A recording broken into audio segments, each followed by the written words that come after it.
class. So now we will tackle about the flambing. So the learning outcome is at the end of this module, the learner should be able to, number one, identify different types of plumbing pipes and fixtures used in household system. Number two, explain the functions and uses of common plumbing materials and tools. Number three, demonstrate proper handling and use of basic plumbing tools. Number four, analyze appropriate tools and materials for specific plumbing tasks. Number five, apply safety practices in performing basic plumbing activities. So number six, reflect on the importance of plumbing skills. So introduction. Understanding plumbing basics is essential for both daily living and technical instruction. This section provides foundational knowledge on pipes, fixtures, and tools, which are critical in water system installation and maintenance. So this concept will guide learners in performing hands-on tasks and preparing them for practicing skills effectively.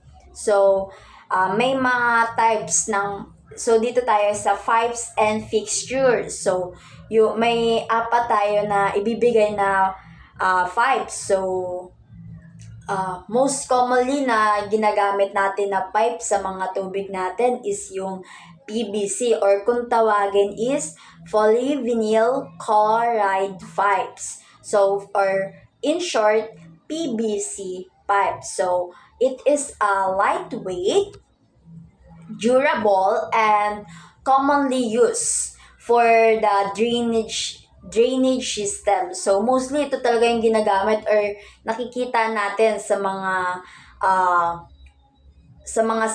mga drainage system natin, no? So, next naman is yung copper pipe. So, ano siya?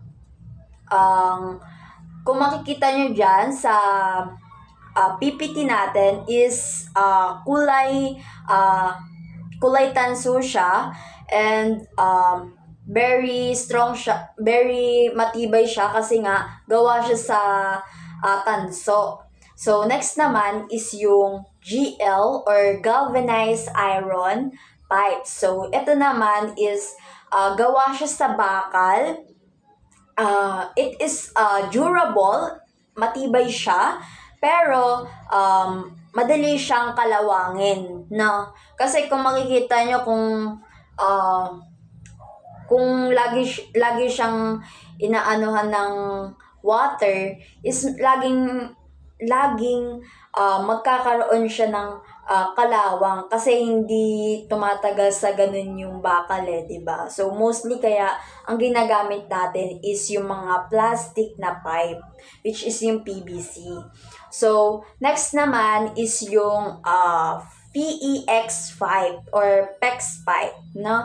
So, durable din to, matibay to. Parang kagaya siya sa PVC pipe. Pero, ang pinagkaiba nila is yung PEX pipe is yung flexible siya. Kasi yung PVC is straight lang siya and matigas siya.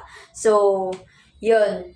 Ayun yung pinagkaiba ng dalawa. Pero parehas sila ng parang magkaparehas sila ng materials, pero mostly talaga is yung PEX pipe is durable. So, kung makikita nyo dyan, nakabilog siya. While yun sa PVC pipe is, naka-straight siya, no? Next is pictures. So, pictures are devices connected to a plumbing system that deliver or drain water. So, mostly yung mga inaayos ng mga plumbing, ganyan, ng mga plumbing services is yung sink, toilet, shower, and faucet.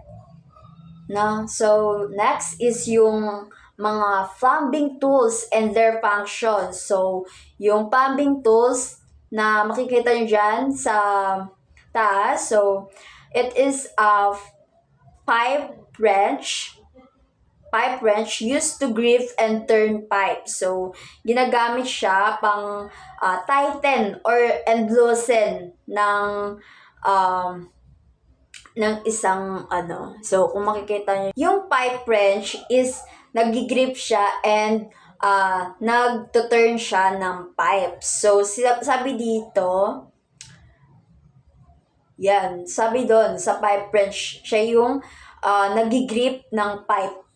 So, sa pagkakaalam ko kasi, nagta-tighten and loosen din siya ng isang pipe, no? Kung paano siya. So, kung makikita nyo dyan sa picture sa taas, yan, sabi dito, full floating forge, alloy steel, hook jaws provide maximum gripping power. So, dapat sakto lang yung grip mo sa pipe wrench para ma-adjust mo siya and makagat ng pipe wrench yung bagay na yun, no? So, next is adjustable wrench. So, adjustable wrench used to tighten and loosen nuts and bolts. So, alam naman natin yan, no? Commonly na ginagamit. So, makikita nyo dyan kung paano yung right way kung paano i-move yung kamay natin, no? Dapat, ang move, so, kung nandito yung malaking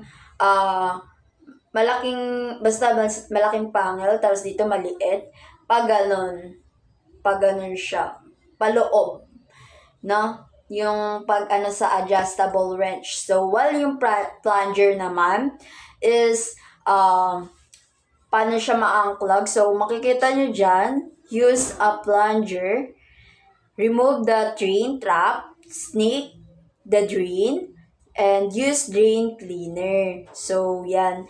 So, ito yung ginaganyan sa toilet, sa sink natin para pag may mga bara, matanggal. Ayan yung ginagamit yun. So, next naman is hacksaw. Hacksaw, mostly ginagamit to sa mga PVC pipe. Siya yung pangkat ng para maging maging mapino. So, medyo matagal siya, pero yun, siya yung ginagamit na pang cut. So, tape measure, used to measure pipes and spaces accurately. So, tape measure, ito yung ginagamit natin. Tape measure, baka sa pagkakaalam niyo, yung tape measure na to is yung sa ginagamit sa construction site, hindi yun yung medida. Yung tape measure talaga na para sa mga construction, sa mga kahoy, ayun yung ginagamit. So, ganyan siya ginagamit. Tapos, bumabalik siya, no?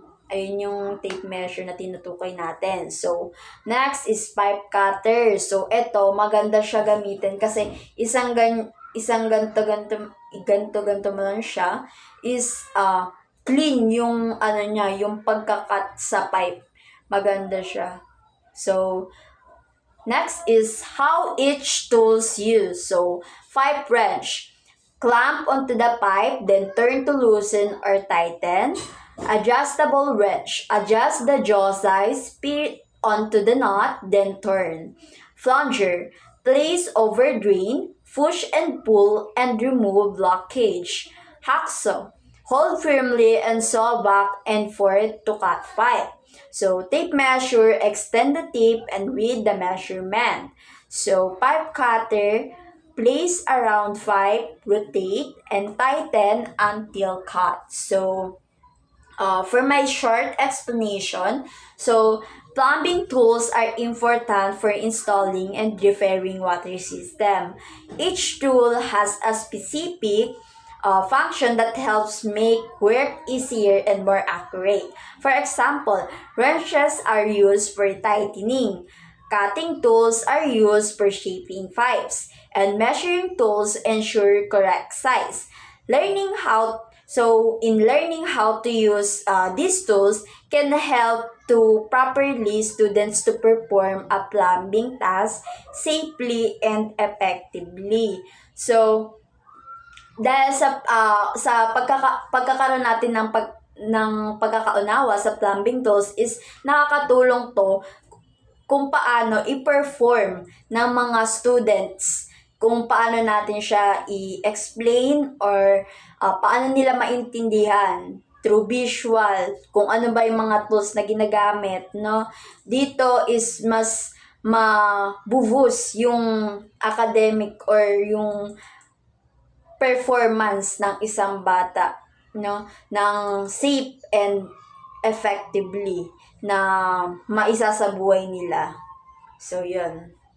So conclusion, understanding plumbing tools and their uses is essential in technical work. So importante siya na maintindihan natin, no. So proper use of these tools ensures safety, efficiency, and quality output in plumbing tasks.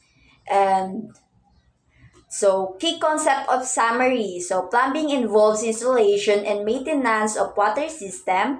Pipes transport water in plumbing system. Fixtures are devices that use or drain water. Different pipes have specific uses. Tools are necessary for plumbing work. So, proper tool handling ensures safety. Selection of tools depends on the task. Plumbing skills are practical and essential. Teaching plumbing requires demonstration skills. Safety is always our priority. So that's all. Thank you for listening.